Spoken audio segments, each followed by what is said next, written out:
They say time softens everything. Maybe it does. But not all doors open again with time, some doors? You walk through them wearing the scars that got you there. My name is Morgan Ellery. I'm 41. And there was a time, 10 years ago, when I stood outside a military ceremony in full dress uniform, holding an invitation with my name printed right there in black ink. And someone still told me I wasn't on the list. I didn't argue, didn't make a scene, I just turned around, heels tapping on concrete, and walked away. Like I hadn't spent over a decade earning the right to be inside that room. That moment didn't leave me with rage or shame, it left me with silence, a silence I carried like armor. Now, tonight, I was back, same kind of event. Different city. Different venue. But I stood in front of glass-paneled doors again, only this time I wasn't holding an invitation, I didn't need to, my name wasn't missing from the list. It was printed right at the top, Guest of Honor, Morgan Ellery. A young officer opened the door for me. I nodded, stepped inside, calm. Composed, not triumphant. Because this isn't a story about revenge, this is about what happens when the quiet one refuses to stay erased. I used to serve as a major in military intelligence. Precise work. Strategic. A little dry. Definitely not glamorous, terrain modeling. Insurgency pattern tracking. Operations nobody ever talks about in speeches or on newsreels. I wasn't loud.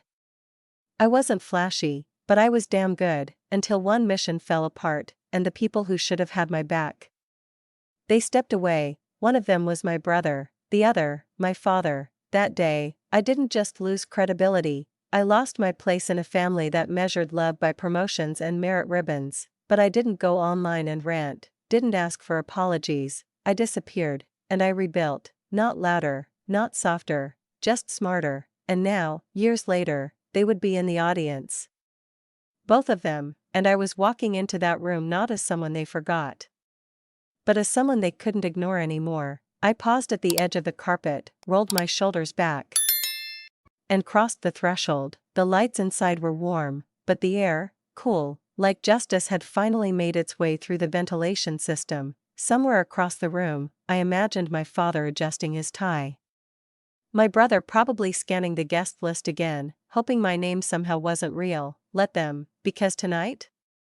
I wasn't looking for their recognition, I came for the silence, that moment when the room finally has to listen. People think military families raise disciplined kids. That's only half true. What they really raise are survivors, survivors of expectation, of silence, of rank that bleeds into family photos and dinner table conversations. My father, Colonel Howard Ellery, ran our house like it was a forward operating base. We had wake-up calls at 0500, chore charts, mealtime rules, posture standards, and above all, no softness. Emotions were indulgent. Mistakes were weakness. He wore his medals to church, his judgment, like cologne, strong enough to make you flinch. My mother, Teresa, was quieter. A former field nurse. The kind of woman who could stitch up a soldier with shaking hands and never miss a beat. She loved us, I think, but it was the kind of love that treated wounds, not prevented them. Then there was Ben, my older brother, 4 years older, 4 steps ahead, golden from the start. He walked early, talked early, saluted by age 3. At his high school graduation, Dad cried when Ben said he was joining ROTC. At mine, he shook my hand like I was just another junior officer reporting for duty. You'll do fine, he said. Just don't embarrass yourself. I wasn't rebellious, I wasn't needy, but in a house where achievement was currency, I was always overdrawn. When I earned a full scholarship to a military college, no one made a toast. No banner. No dinner. Dad just nodded once and said, "Don't expect special treatment." I didn't, but I graduated top of my class in strategic intelligence. I wasn't built for frontline glory, but I could read a tactical map like it was a heartbeat. I saw patterns before they happened, didn't matter to them. To my father, strategy only mattered if you were kicking in a door while doing it. Ben, meanwhile, rose fast. Infantry track. Medals at every checkpoint. Even when he screwed up, people called it bold. He takes initiative, Dad would say, and me? I got silence, polite nods from colleagues. Commendation letters that never made it home. Every holiday I came back to visit, which wasn't often, was a shrine to Ben. Framed portraits. Shadow boxes full of his awards, and not a single photo of me in uniform. One Thanksgiving, Dad raised a glass to Ben, leading men and making the Ellery name proud. I lifted my water, no one noticed, not even Mom. Eventually, I stopped going home, not to make a statement, just because being invisible in your own family hurts more than any deployment ever could. Still, I stayed in, kept my head down. I called it quiet excellence, the kind of work that doesn't win parades, but prevents funerals. My evaluations were clean. My teams respected me, but to my family, I was still just Morgan, the quiet one, the cautionary tale, until that one mission, until everything cracked, and the people who taught me about loyalty showed me exactly what it wasn't. From that day on, I stopped needing them to raise a glass. I remember the heat first, that kind of suffocating, bone-dry heat that wraps around your neck before you even step out of the briefing tent. We were stationed near the Coraz Valley, high-risk zone. Thick with dust, tension, and rumors no one wanted to confirm but couldn't ignore either. I was the team lead on a joint recon mission. Standard sweep. Terrain mapping. Intel extraction on a suspected insurgent cache. Low engagement. No fireworks. Just the kind of quiet, high-precision op I'd built my career around. Then I saw the coordination order, and the name on it made my stomach sink. Captain Ben Ellery. He wasn't supposed to be there. His unit was assigned over 200 miles north. But someone up the chain had shuffled assignments. Suddenly, Ben was our liaison officer. He arrived like he always did, pressed sleeves, overconfident grin, and the swagger of someone who believed the rules didn't apply if you looked good walking past them. "Major," he said, slapping me on the back. "Still making maps and reading mail?" I didn't rise to it. I was already on edge. He hadn't studied the terrain.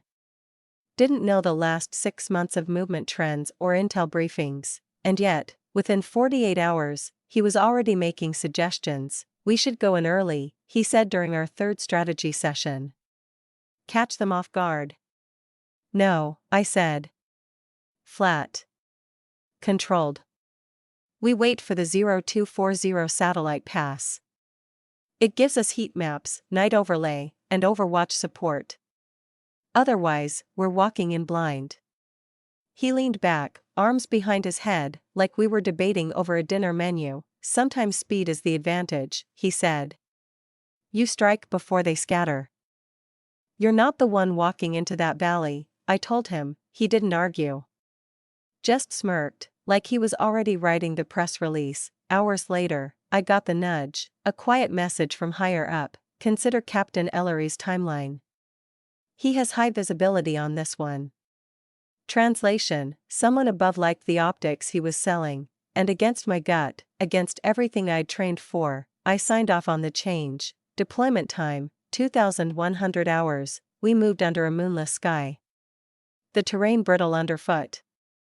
I led point, comms tight. Eyes scanning the ridgeline, and then, 20 minutes in, we hit the first trap, tripwire, then another, and another. We were bait, and we walked right into it. Ambushed from both flanks. Pinned for 14 minutes, no overwatch, no satellite recon, just muzzle flashes in the dark and the slow crawl of regret. I lost Sergeant Dana Harlow on sight. Lieutenant Reed bled out before evac. 3 more wounded. My comms officer burned both palms trying to pry open a failing uplink that should have been replaced months ago. I remember my voice cracking as I called in the medevac. The silence that followed after the last shot fired. And the sunrise that felt like it came just to mock us. Back at base, I sat in a debrief room, strip lights humming overhead, camera lights blinking. "Why did you approve the timeline shift?" they asked. I told the truth. Captain Ellery presented updated parameters. I weighed the risks. And who authorized it?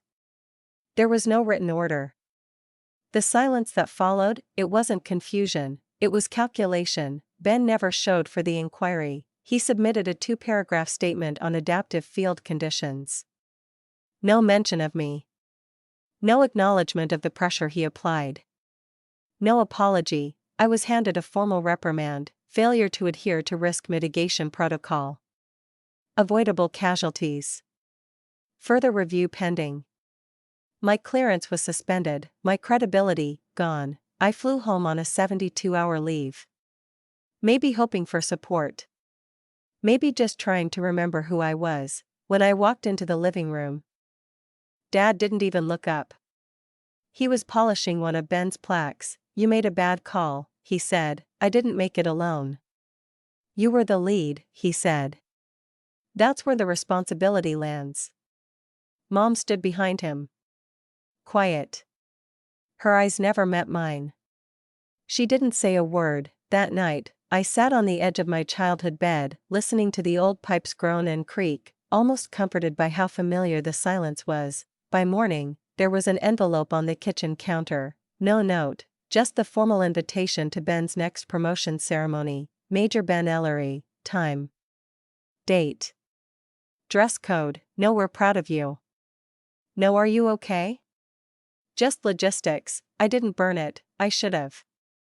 But some part of me wasn't ready to disappear, not yet. I just needed to remember who I was before they told me who I wasn't. Because disgrace doesn't knock, it seeps in. Quiet. Slow. Like water under a locked door, I left the base under the guise of administrative leave, pending further review. But we all knew what that meant. I cleaned out my locker in silence. Folded my name patch with care. Placed it on top of a half-packed duffel. No send-off. No salute, just the sound of boots on cold linoleum and a door that clicked shut behind me. I moved to a town outside Carson City. Rented a 1-bedroom above an old hardware store. The window stuck every winter. The floor creaked every time I shifted my weight, but it was mine, and I disappeared. No uniform. No rank, just Morgan Ellery, a woman-shaped ghost. My phone stopped ringing after the first week. No texts. No calls. My inbox dried up. The army had cut ties without saying the words, and my family? I blocked every number as soon as I unpacked, not out of spite. Out of survival. I slept in oversized sweatshirts. Drank cold coffee I never finished. Went on long, aimless runs through dusty back roads, sometimes just to feel my heart beat again. Some nights, I heard Harlow's voice in my dreams, screaming. Other nights, it was my father's voice. "You were the lead." That's where the responsibility lands, but the silence from Ben, that was the loudest part. No message, no email, no apology, not even a casual "you holding up?" He vanished, just not the way I had. I could have let it rot inside me. For a while, I almost did, but something colder than grief started to grow in that silence. Not bitterness, not revenge, resolve. I started digging. Military archives are chaos, layers of encrypted files, reports that contradict each other, red tape wrapped in more red tape. But I'd spent my whole career making sense out of clutter. I knew what patterns to look for, and I still had contacts, quiet ones. People who remembered that I didn't lose soldiers lightly. It started with the satellite pass data. The official logs showed that the 0240 window had never closed the night of our deployment. It was still open. Still valid, which meant the schedule change had no official basis, no procedural approval. No code, just a quiet override. Then came the messages, a string of internal pings from a secure logistics channel, and there it was, one line, from Ben, to a regional tech officer: "We can't wait for her recon pass. Trust me. If it goes south, I'll take the heat." But he didn't. He let me take it all. I didn't go to the media, wasn't interested in scandal, didn't want viral attention or exposés. I compiled everything: satellite logs, comms records, routing slips. Cross-referenced. Annotated. Labeled every document, signed with my own ID. Then I uploaded it all through a secure portal to the Office of Military Ethics. No dramatic note. No preamble, just one line in the subject field: truth matters, even when no one's watching. Then I waited 93 days, and then, a call, private number. Voice I hadn't heard in years, Colonel Randall Owens. Retired now. But once my division commander. The kind of man who could stand behind you in total silence and make you question everything without saying a word. "Miss Ellery," he said. "Not Major. Not ma'am. Just Morgan." His tone softer than I remembered. "We owe you more than an apology." I didn't speak. "We've reviewed your file. Your record's been cleared. The reprimand rescinded. You're eligible for reinstatement, effective immediately."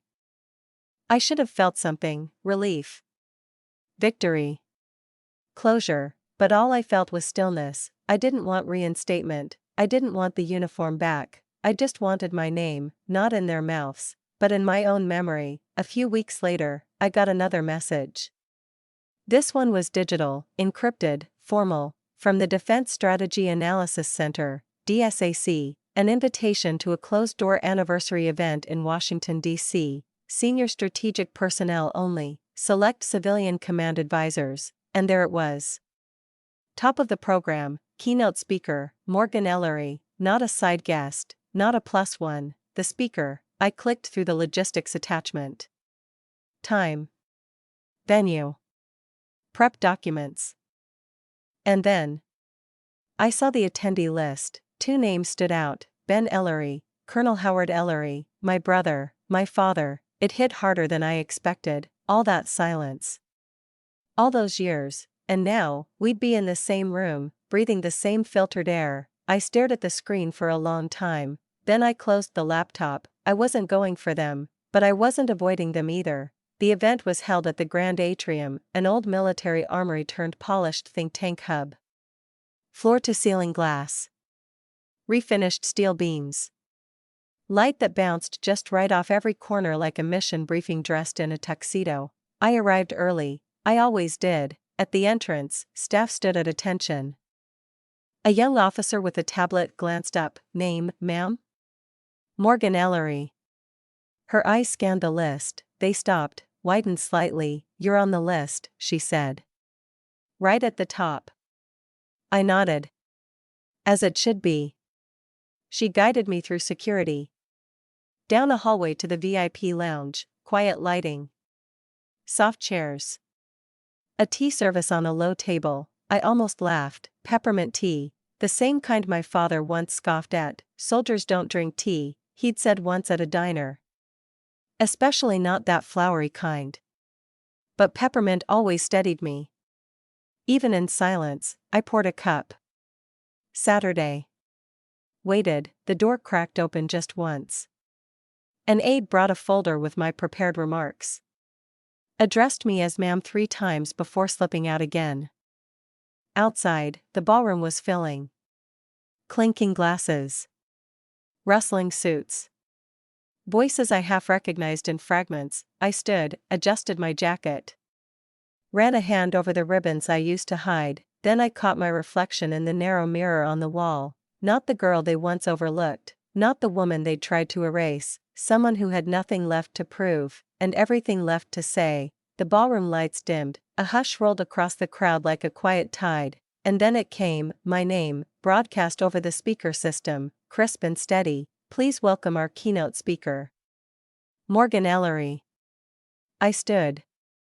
Took the steps slowly. The applause wasn't explosive. It wasn't performative. It was measured. The kind of applause that says, "We see you now." I reached the podium. Adjusted the mic, the lights warmed my face, but my hands didn't shake. I looked out over the room, and there they were, Ben, stiff in his tailored suit, lips pressed into a flat line, my father, arms crossed, jaw tight, still holding himself like he wore the uniform. My mother wasn't there. I hadn't expected her to be. I didn't look away. "I wasn't supposed to be here," I began. "The room stilled, years ago. I stood outside a venue just like this. Same kind of ceremony. Same kind of crowd. I had an invitation with my name printed on it. But I was told I wasn't on the list. I let the silence hang. That day, I didn't just walk away from a building. I walked away from people who had always known how to speak loud, but never knew how to listen. I scanned the room, paused on Ben. He didn't blink, but I didn't walk away from myself. I leaned in slightly, my voice still calm, but clearer now. I rebuilt, quietly. Without applause. Without anyone watching. And when the truth finally returned to the surface, I didn't chase revenge. I claimed something stronger. I picked up the speech packet resting on the podium. Folded it neatly. Set it aside. I don't need redemption. I don't need permission. I'm here because silence didn't erase me, it sharpened my voice. Then I stepped back. I didn't wait for applause, but it came anyway, steady. Intentional. A different kind of sound. Like a room realizing it had overlooked something vital and finally understood what it missed. Afterward, there were handshakes. Polite nods. Some people hesitant, unsure what to say. A man I vaguely remembered from a joint operation years ago reached for my hand. "We should have seen you sooner," he said. I smiled, just a little. "You weren't supposed to." But my eyes were already drifting to the far end of the ballroom. That's where they stood, my father, still rigid, like he thought someone might pin another medal on him at any moment, and Ben. Expression unreadable. But no longer confident. They didn't move. I didn't expect them to. Instead, I turned and walked into the hallway. The air was cooler out there. Softer. Quieter in a way that didn't feel like absence, but peace. On the service table, a pot of peppermint tea still waited. I poured a cup. Saturday, waited for nothing. The peppermint was warm. Steadying. My father had once laughed when I ordered it at a roadside diner after a long drive home from deployment. "Soldiers don't drink tea," he'd said. "Especially not that flowery kind." But that quiet strength? That grounding center? That had always been mine. A few minutes passed before I heard them. Two sets of footsteps, not together, but close. Ben entered first. He looked tired. Not physically, but somewhere deeper, in the way someone looks when they've finally run out of stories to protect themselves with. "You didn't tell us you'd be here," he said, "or that you were speaking." I didn't smile. "You didn't ask where I'd gone." He nodded slowly, still. "That was a lot." "It was enough," I said. "That's the difference." Then came my father. His voice was slower than I remembered. Less clipped.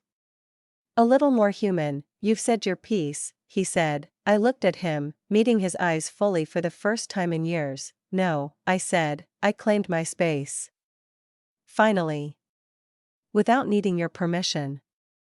We stood there, three people who once shared a house, now standing in a quiet triangle of everything unsaid. His gaze didn't carry the same weight it used to, just age. "You always made things harder than they had to be," he murmured. I exhaled. "I didn't make them hard.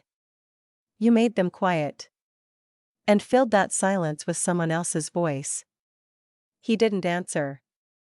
Maybe he couldn't. "I don't hate you," I said. But I stopped needing to be seen by people who only looked when I failed. We stood there, three familiar silhouettes under unfamiliar light. No rank, no salutes, no family photo to fake it for. Just three people, bound by blood and history, but no longer by narrative. Eventually, I stepped past them, slow, certain. Outside, the cold bit at my face, but I welcomed it. It felt more honest than any handshake I'd had in that ballroom. The city glowed beneath the overcast sky. Rooftop lights twinkled like metals, only these didn't need to be earned through someone else's spotlight. They just existed, like I did, like I always had. I walked without a destination. Just movement. Just breath. Just a body no longer weighed down by the need to prove anything. That night, back at the hotel, I took off the jacket, hung it carefully. Then I poured another cup of peppermint tea. The ritual felt familiar. Quiet. Right, I sat near the window, watching headlights glide down rain-wet streets. Somewhere out there, my father was probably rehashing the night in his head. Ben too, maybe wondering what it all meant. If it changed anything, but I didn't need it to change them, because the truth, I didn't do this to reclaim their recognition, I did it to reclaim my own reflection. For years, I let them write my story in footnotes and cautionary tales. But tonight, I became the headline, not because of the applause, not because my name was finally spoken into a microphone, but because I chose to speak it myself, loud enough for a room to hear, clear enough for me to believe. There's a unique kind of pain in being erased by the people who were supposed to know you best. A hurt that whispers, maybe they're right. But they weren't, and once you stop needing their version of love, of validation, of legacy, you begin building your own. That's what I did, brick by brick, in silence, in sweat, in moments no one ever saw, no medals, no ceremonies, just quiet excellence. The kind that doesn't win headlines, but keeps people breathing. And now, I consult. Quietly. Strategically, high-level threat mapping. Niche work, but vital. A few defense firms. A few think tanks. People who care about outcomes more than credit. They don't hire me because of who my brother is, they hire me because of what I know. What I can see. What I've survived. I don't lead teams into battle anymore, but I still save lives, and I sleep at night, because I know who I am, not the shadow of someone else's success, not the side character in someone else's legacy, just me. Morgan Ellery, clearance restored. Record clean. Reputation intact, but more than that, voice found. Weeks passed after the keynote, no messages, no calls. Not from my father. Not from Ben. And that was okay, I didn't need them to circle back. Not everyone deserves a second entrance into your life just because they finally heard you speak. Some people belong to the chapter you survived, not the one you're writing now. But one morning, I got a letter, handwritten, short, from my mom. I almost didn't open it. Thought maybe it was just another list, another silence in script form, but it wasn't. It said, "Morgan, I should have said something that day. The day you came home. I stood behind your father because I didn't know how to stand beside you. I'm sorry I stayed silent. I saw you. I always saw you. Love, Mom." I held the paper for a long time. Didn't cry, didn't smile either, just let it rest in my hand like something I'd been holding space for without knowing. She hadn't fixed anything. She hadn't rewritten the past, but she'd acknowledged it, and that was something. Sometimes the apology doesn't come from the person you wanted it from, but it still matters. A crack in the wall. A tiny shift in the silence. These days, I wake up before dawn. Not because I have to, but because I want to. I drink my tea slow. No rush. No urgency. I take calls from analysts who actually care about the details. I review threat grids, redraw strategic options, offer insight no one else is trained to see, and every now and then, someone will ask, "Why didn't we know about you sooner?" I never answer that directly, but inside, I think, you weren't supposed to, because some of us weren't meant to be loud, we were meant to be clear, and clarity doesn't need permission, it just needs space. That's what I claimed. Not revenge. Not redemption. Just space, the kind that doesn't shrink when you walk into a room, the kind that says, "I'm here. And I'm not asking." If you've ever been erased, by your family, your job, the people you trusted, let me tell you this, you are not a footnote, you are not disposable, you are not quiet because you have nothing to say, you are quiet because you were forced to carry what others were too afraid to face.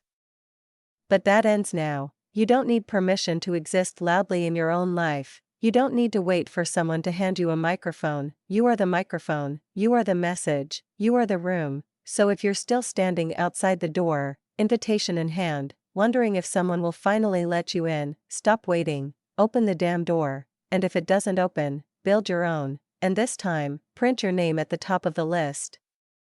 Drop a comment and tell me, have you ever been erased or overlooked?